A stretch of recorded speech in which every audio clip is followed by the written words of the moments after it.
नमस्कार साथियों। चीन के प्राण घातक मांझे से हो जाएं सावधान, सावधान और सावधान। तो साथियों, अगस्त के महीने पतंगबाजी होती है और इस पतंगबाजी की होड़ में जो जितने भी दो पहिया वाहन चालक हैं, कई सालों से मैं देख रहा हूँ चोटिल होते हैं या फिर ये जो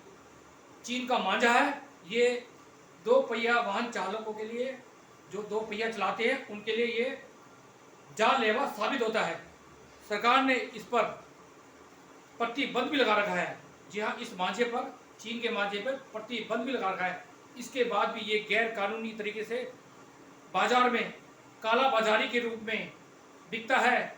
और इस पर कई छापे भी पड़ते हैं, परंतु फिर भी हमारे जो पतंगबाज है कहीं ना कहीं से इस मांझे को ले आते हैं, क्योंकि हर कोई अपने आप को इस पतंगबाजी का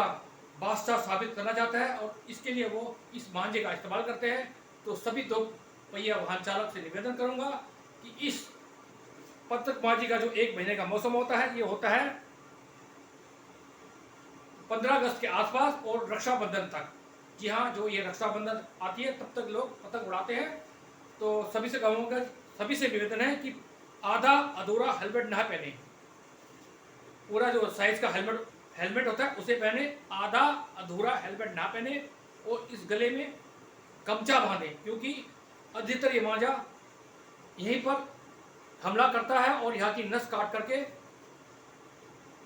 दो पहिया वाहन चालक को या तो चोटिल करता है या फिर उसकी जान ले लेता है। तो साथियों, पहले तो ये हुआ कि आधा अधूरा हेलमेट ना पहने और यहाँ पे गमछा बनाएं और सावधानी से सफ़र करें। तो इसके लिए, इसके बाद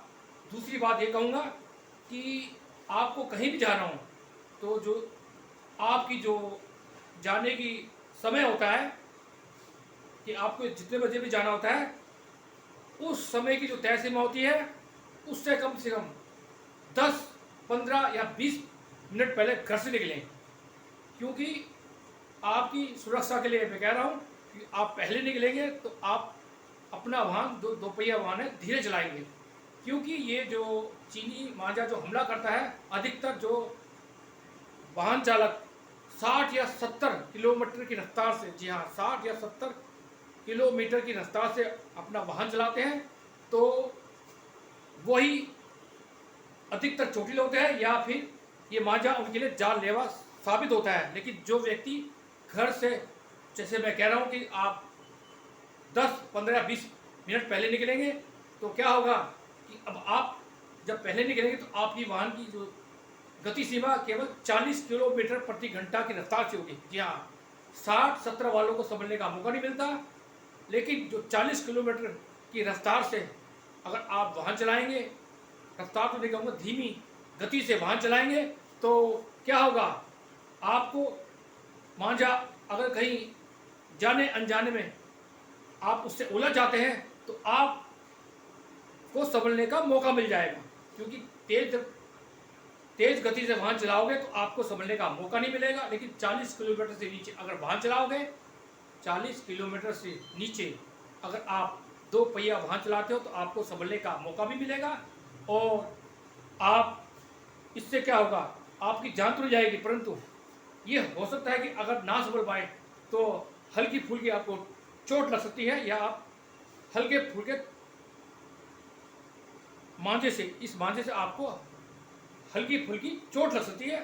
और ये मांझा आपके लिए जानलेवा साबित नहीं होगा और ना ही